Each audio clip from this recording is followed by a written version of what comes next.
Climate collapse is real. It is happening and has been happening.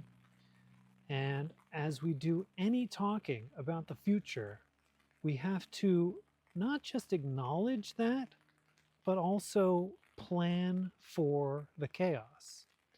We need to think hard about how the place in which we live is going to be affected by that chaos. Most likely, but also take into account some less likely scenarios. We think a lot about more drought in drought-stricken places. We think a lot about heavier rains, but it's important to also think about drought in places that people don't associate with drought. Pennsylvania, all parts of it, as well as New York and other northeastern and mid-Atlantic states are temperate rainforests. And a lot of people think of the beautiful snow and the rain, but what people don't realize is that these places have all been declaring drought pretty regularly over the last decade.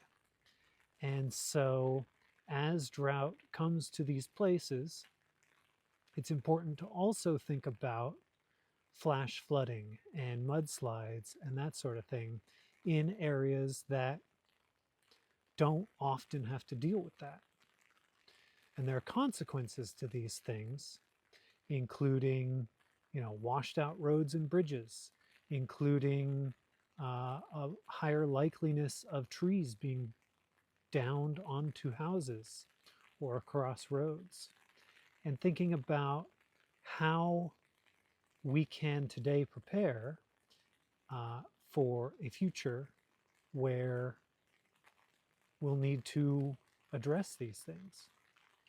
Today is the best day to start thinking about how does nature address or alleviate these things, and how can we be on nature's side as opposed to what have we been doing for the last 150, 200, on to perhaps even 600 years that has been not necessarily directly anti-nature, but in effect has been anti-nature.